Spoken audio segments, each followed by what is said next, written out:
YouTube channel ವೀಕ್ಷಕರಿಗೆ ನನ್ನ ಹೃತ್ಪೂರ್ವಕ ನಮಸ್ಕಾರಗಳು. ಸುಭಾಷಿತ: ದೇಹಕ್ಕೆ ದಣಿವಾದಾಗ ಬರುವ ಗಾಢ ನಿದ್ರೆ ಮನಸ್ಸಿಗೆ ನೋವಾದಾಗ ಬರುವ ಆಗಿದ್ದರೆ ಮಲಗಿ ಎಲ್ಲವನ್ನೂ ಮರೆಯಬಹುದಿತ್ತು. ಇವತ್ತು ದಿನಪಂಚಾಂಗಕ್ಕಿಂತ ಮುಂಚೆ ನಾವು ನಮ್ಮ ಮನಸ್ಸನ್ನು ನಿಯಂತ್ರಣದಲ್ಲಿ ಇಟ್ಕೊಳ್ಳೋದು ಹೇಗೆ, ಇಟ್ಕೊಂಡ್ರೆ ಏನಾಗತ್ತೆ ಅನ್ನೋದ್ರ ಬಗ್ಗೆ ತಿಳ್ಕೊಳ್ಳೋಣ. ನಾವು ಪ್ರತಿದಿನ ಹೇಳುವಾಗ ಈ ದಿನ ನಾವು ಅಂದುಕೊಂಡಿದ್ದನ್ನು ಸಾಧಿಸಲು ಸಿಕ್ಕ ಸದಾವಕಾಶ ಎಂದು ಭಾವಿಸಿ ನಾವು ಆ ದಿನವನ್ನು ನೋಡುವ ರೀತಿಯೇ ಬದಲಾಗುತ್ತದೆ. ಹಾಗೆ ನಮ್ಮ ಜೀವನ ನೊಣಗಳು ನಮ್ಮ ಸುಂದರವಾದ ಇಡೀ ದೇಹವನ್ನು ಬಿಟ್ಟು ಗಾಯದ ಮೇಲೆಯೇ ಕುಳಿತುಕೊಳ್ಳುವ ಹಾಗೆ ಕೆಲವರು ನಮ್ಮಲ್ಲಿರುವ ಸದ್ದುಗಳನ್ನು ತಳ್ಳಿ ಹಾಕಿ ಲೋಪದೋಷಗಳನ್ನು ಮಾತ್ರ ಗಮನಿಸುತ್ತಾರೆ. ಚಿಂತಿಸದಿರಿ, ಹುಡುಕುವವರು ಏನಾದರೂ ಹುಡುಕಿಕೊಂಡು ಇರಲಿ. ನಮಗೆ ನಮ್ಮತನದ ಅರಿವಿರಲಿ.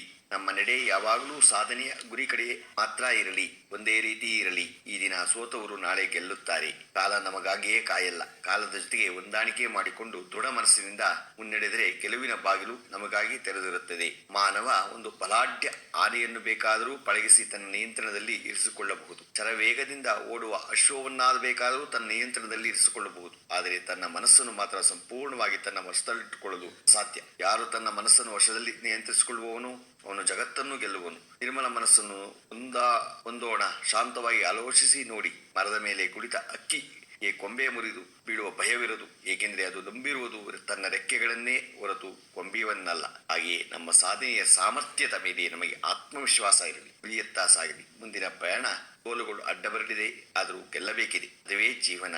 ನಾವು ಈಗ ನಮ್ಮ ಮನಸ್ಸನ್ನು ನಿಯಂತ್ರಣದಲ್ಲಿ ಇಟ್ಕೊಂಡ್ರೆ ಎಷ್ಟು ನಾವು ಏನು ಬೇಕಾದರೂ ಸಾಧನೆ ಮಾಡಬಹುದು. ವೇಗದಲ್ಲಿ ಓಡ್ತಾ ಇರುತ್ತೆ ಮನಸ್ಸು.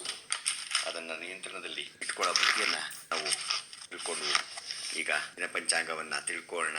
ದಿನಾಂಕ 25/9/2024 ಬುಧವಾರ, ಶ್ರೀ ಕ್ರೋಧಿ ನಾಮ ಸಂವತ್ಸರ, ದಕ್ಷಿಣಾಯನ, ವರ್ಷ ಋತು, ಭಾದ್ರಪದ ಮಾಸ, ಕೃಷ್ಣಪಕ್ಷ, ತಿಥಿ ಅಷ್ಟಮಿ, ಹಗಲು 4:43, ನಕ್ಷತ್ರ ಆರಿದ್ರೆ, ರಾತ್ರಿ 3:25, ಮಳೆ ಉತ್ತರ ಭದ್ರ 4ನೇ ಪಾದ, ರಾಹುಕಾಲ 12:15ರಿಂದ 1:45, ಗುಳಿಕ ಕಾಲ 10:44ರಿಂದ 12:15, ಯಮಗಂಟ ಕಾಲ 7:42ರಿಂದ 9:13. ಇವತ್ತು ಯಾರು ಹುಟ್ಟುಹಬ್ಬ ಆಚರಿಸ್ಕೊತಿದ್ರು, ಮದುವೆಯಾದ ದಂಪತಿಗಳು ವಾರ್ಷಿಕೋತ್ಸವ ಆಚರಿಸ್ಕೊಂತಿರೋರಿಗೆ ನಮ್ಮ ಹೆಬ್ಬಳಲು ಶ್ರೀ ಚಕ್ರಮಾತಾ ಯೂಟ್ಯೂಬ್ ಚಾನಲ್ ಕಡೆಯಿಂದ ಶುಭ ಕಾಮನೆಗಳನ್ನು ತಿಳಿಸ್ತೀವಿ. ದೇವರವರಿಗೆ ಆಯಸ್ಸು, ಆರೋಗ್ಯ, ಐಶ್ವರ್ಯ ಎಲ್ಲ ಕೊಟ್ಟು ಕಾಪಾಡಲಿ ಅಂತ ನಾನು ಕೇಳ್ಕೊತೀನಿ. ನಮ್ಮ ಹೆಬ್ಬಳಲು ಶ್ರೀ ಚಕ್ರಮಾತಾ ಯೂಟ್ಯೂಬ್ ಚಾನಲ್ ಯಾರು ಸಬ್ಸ್ಕ್ರೈಬ್ ಆಗಿರು, ದಯಮಾಡಿ ಸಬ್ಸ್ಕ್ರೈಬ್ ಆಗಿ ಲೈಕ್ ಕೊಡಿ. ಇದು ನಿಮ್ಮದೇ ಚಾನಲ್ ಇಂದ ನಮ್ಮ ಲಿಂಕ್ ಅನ್ನು ಬೇರೆ ಗ್ರೂಪ್ಗಳಿಗೆ ಫಾರ್ವರ್ಡ್ ಮಾಡಿ. ನಮಸ್ಕಾರಗಳು, ನಮಸ್ಕಾರಗಳು, ನಮಸ್ಕಾರಗಳು.